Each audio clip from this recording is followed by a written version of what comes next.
Hello दोस्तों, स्वागत है आपका उदित फार्मेसी में। मैं हूं आपके साथ वसीम अख्तर। जो हम लोग पार्ट 3 को और भी जानने वाले हैं, यानी कह सकते हैं हम लोग टॉप 100 एमसीक्यू को डिस्कस करने वाले हैं। देखो, टॉप 100 में हमने पार्ट 2 तक आपको दे चुके हैं। अगर आप अभी तक नहीं देखे हैं तो उन दो वीडियोस को देख के आप आएंगे तो हम लोग एक सीरीज वाइज से लेके चल रहे हैं। तो चलिए दोस्तों, देखते हैं पहला क्वेश्चन क्या पूछा गया। पहला क्वेश्चन यहाँ पे पूछा गया कि primary goal of patient counselling.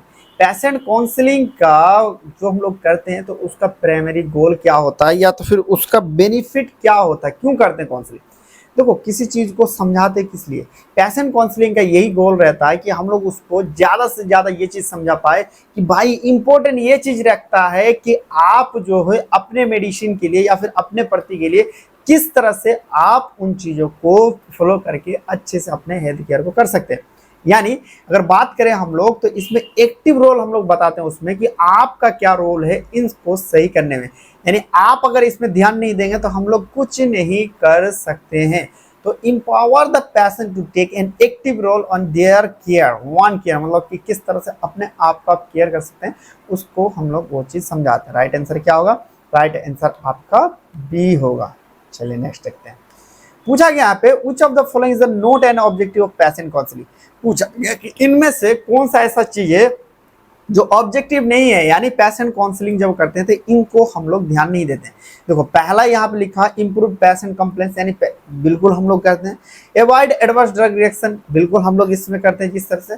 Discourage the patient from asking question, यानी एक बात बताओ कि डिस्करेज का मतलब होता है कि कोई क्वेश्चन पूछ रहा है, क्यों पूछ रहा है, चल जा, ऐसे दवाई जो लिख रहा हूँ वही चीज लो। इस तरह की चीजें करना क्या काउंसलिंग का ऑब्जेक्टिव है? नहीं ना है। तो राइट आंसर कौन सा होगा बताइए?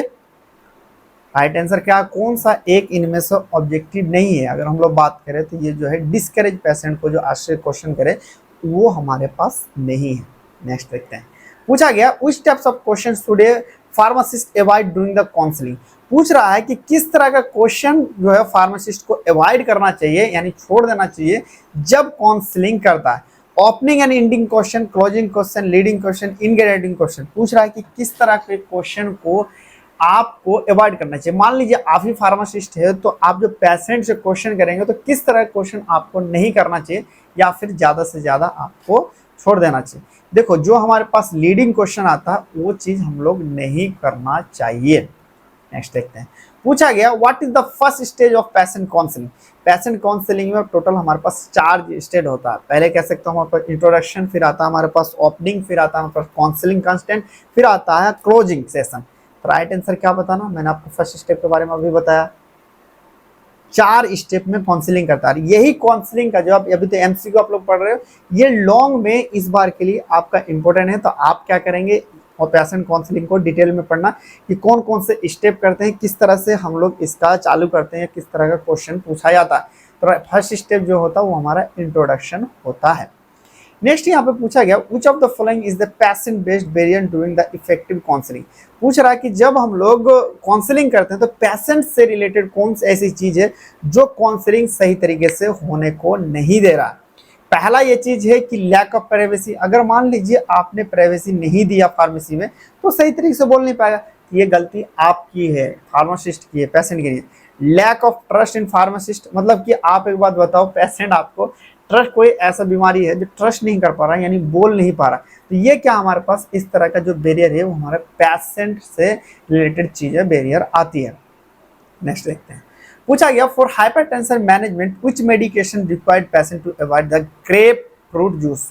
पूछ रहा है कि जब हाइपरटेंशन का कोई, मान लीजिए कि कोई लोग है, फिर कह सकते हैं, तो किस तरह का जो चीजें हैं या किस तरह का पेशेंट है आपको जो आप ग्रेप फ्रूट जूस को अवॉइड करने के लिए रिकमेंडेशन करते हैं।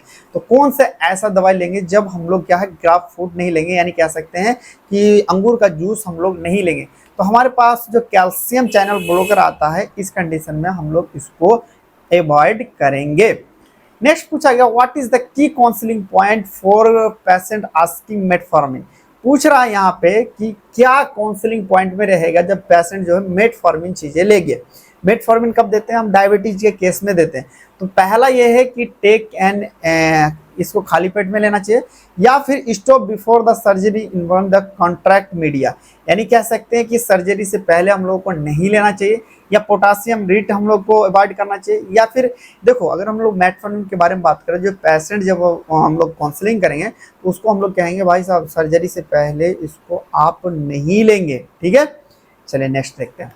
नेक्स्ट क्वेश्चन पूछा गया, which of the following is the common symptoms of COPD. COPD का जिसको हम लोग कहते हैं कोरोनरी ऑब्स्ट्रक्शन पल्मोनरी डिजीज, इसमें क्या है हमारे पास, सिंपल सी बात करें तो आपको इस तरह के जो डिजीज होता है तो इसमें सिंपल सी बात करें म्यूकस प्रोडक्शन होने लगता है, इन्फ्लामेशन हो जाता है। देखो ये सीओपीडी का मतलब ये चीज होता है कि जब आप एयरवेजेस होता है ना, इसमें आपका इन्फ्लामेशन होता है और यहाँ पे आपको सही तरीके से नहीं सांस लिया जाता, तो उसको हम लोग क्या सिम्टम्स होता है, उसका सिम्टम्स यही चीज होगा, म्यूकस प्रोडक्शन होगा और स्वीजिंग होने लगेगी। तो आपको राइट आंसर के बारे में बात करते हैं, ये चीज मुझे कमेंट में बताओ आप लोग कि कौन सा इसका राइट आंसर होगा। चलिए अगर आप अभी तक नहीं जुड़े तो आप हमारे साथ जुड़ सकते हैं। तो चलिए हम लोग देखते हैं अब नेक्स्ट क्वेश्चन को। नेक्स्ट क्वेश्चन पूछा गया, what is the purpose of patient package insert. Patient package insert बहुत सारे बच्चों को पता नहीं है, तो मैं बता दूं, जैसे आप लोग सिरप खरीदने के लिए जाते हो तो डब्बा के अंदर एक पर्चा रहता है, पर्चा में क्या है, पूरा का पूरा उस सिरप के बारे में लिखा रहता है कि कैसे यूज करना है, इसमें कौन कौन सा इंग्रेडिएंट है, क्या क्या चीज प्रेजेंट है, तो सारे के सारे वहां पे प्रेजेंट होता है। यानी कह सकते हो कि provide technical drug information for health care professional. इसमें क्या रहता है, टेक्निकल आपको ड्रग इंफॉर्मेशन रहता है, किसके लिए, हेल्थ केयर प्रोफेशनल के लिए। राइट आंसर क्या होगा, राइट आंसर आपका बी होगा। चलिए नेक्स्ट देखते हैं। नेक्स्ट पूछा गया, which secretion of PPI listed situation where the medication should not use. पूछ रहा है कि पीपीआई के कौन सा सेक्शन में, यानी कह सकते हैं पीपीआई का अलग अलग सेक्शन दिया हुआ है, तो कौन से सेक्शन में ये चीज लिखा रहता है कि आपको इस चीज में नहीं लिखना है। पहला देखो यहाँ पे देखो मेडिकेशन यूज नहीं करना चाहिए, यूज यही तो चीज है यार। काउंटर इंडिकेशन में क्या रहता है, काउंटर इंडिकेशन में तो आपको ये चीज बताता है किस कंडीशन में आपको चीजें नहीं लेना चाहिए, अदरवाइज आपको वो रिएक्शन कर सकती है। तो राइट आंसर क्या होगा आपका, कॉन्ट्रा इंडिकेशन। नेक्स्ट देखते हैं। पूछा गया, what is the definition of medication adherence according to WHO. WHO के हिसाब से मेडिकेशन एडहेरेंस का मतलब होता क्या है। देखो मेडिकेशन एडहेरेंस का मतलब होता ये चीज है कि डॉक्टर आपको दवाई लिखता है और आप उसी चीज के हिसाब से लेते हैं और 100% उसको फॉलो करते हैं, तो उसको हम लोग मेडिकेशन एडहेरेंस के नाम से जानते हैं।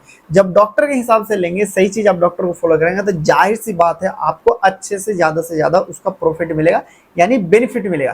तो यहाँ पे ये चीज होता है the degree to which person's behaviour match the agreed medication recommendation, यानी ऐसा चीज जो मेडिकेशन जिस हिसाब से आपको लेने का उसी हिसाब से आप चीजों को लेते हैं और मैच करता है, तो उसी को हम लोग क्या कहते हैं, उसी को हम लोग मेडिकल एडहेरेंस के नाम से जानते हैं।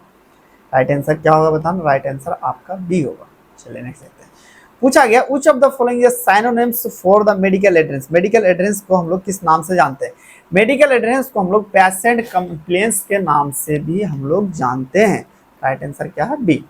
नेक्स्ट पूछा गया, which factor is not listed as the influencing medical adherence. पूछा इनमें से कौन सा फैक्टर है जो मेडिकल एडहेरेंस को लिस्टेड नहीं है, यानी कह सकते हैं वो उसको नुकसान नहीं करता है, यानी आप कह लीजिए इनमें से कौन सा ऐसा फैक्टर है जो कि सही टाइम पे मेडिकेशन को रोकने का काम नहीं करता है, नहीं करता है।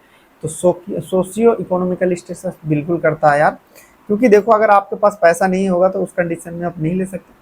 हेल्थ केयर सिस्टम, अगर आप जहाँ पे हेल्थ केयर सही तरीके से आपको सर्विस नहीं प्रोवाइड हो रहा, वहाँ पे भी हो सकता है। पेशेंट का फेवरेट कलर, अरे भाई साहब पेशेंट का फेवरेट कलर से क्या करेगा डॉक्टर, राइट आंसर बताना, बताइए। राइट आंसर आपका सी होगा। चलिए नेक्स्ट देखते हैं।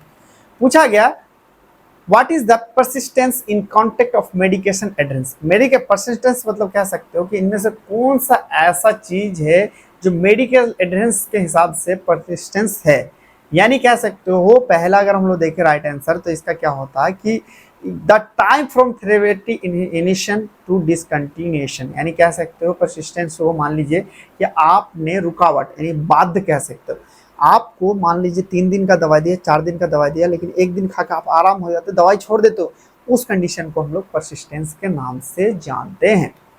नेक्स्ट पूछा गया which method is direct way to measure the medical address, पूछ रहा है कौन से मेथड का यूज करके हम लोग डायरेक्ट करते हैं। देखो एक चीज होता है कि इनडायरेक्ट, इनडायरेक्ट का मतलब कह लीजिए कि आपने क्या करा कि पेशेंट से पूछ के दवाई दे के, ये सारी चीज इनडायरेक्ट है। डायरेक्ट मेथड में ये चीज होता है कि किसी का इन्वॉल्व नहीं होता, डायरेक्ट ब्लड निकाल के ही हम लोग चेक कर लेते हैं कि इसका मेडिसिन कितना कंसंट्रेशन। अगर बात करो किसी ने दवाई कहा कि भाई साहब हमने सुबह दवाई खा है, ब्लड लेंगे तो उसका कंसंट्रेशन तो दिखाएगा ना, 100% तो क्लियरेंस होगा नहीं, तो राइट आंसर क्या होगा? राइट आंसर आपका सी होगा। चलिए नेक्स्ट देखते हैं। पूछा गया what is the Morisky medication adherence scale, MMAS। देखो MMS एक तरह का कह लीजिए कि हम लोग मेडिकल एड्रेस का होता क्या है कि हम लोग सही तरीके से फॉलो करके चीजों को जब करते हैं उसको हम लोग मेडिकल एड्रेस के नाम से जानते हैं। अब यहाँ पे पूछा गया है मोरिस्की एड्रेस एक तरह का हम लोग ट्रिकी क्वेश्चन। एक बात बताओ, अगर पेशेंट ने दवाई नहीं खाई सही तरीके से तो वो क्या इजीली बता देगा? नहीं ना बताएगा। उसके लिए हम लोग क्या करते हैं, घुमा घुमा के क्वेश्चन पूछते हैं, तो उसी को हम लोग मोरिस्की मेडिकेशन रहते हैं। इससे क्या होता है कि पेशेंट का मेडिकल एड्रेस पता चलता है।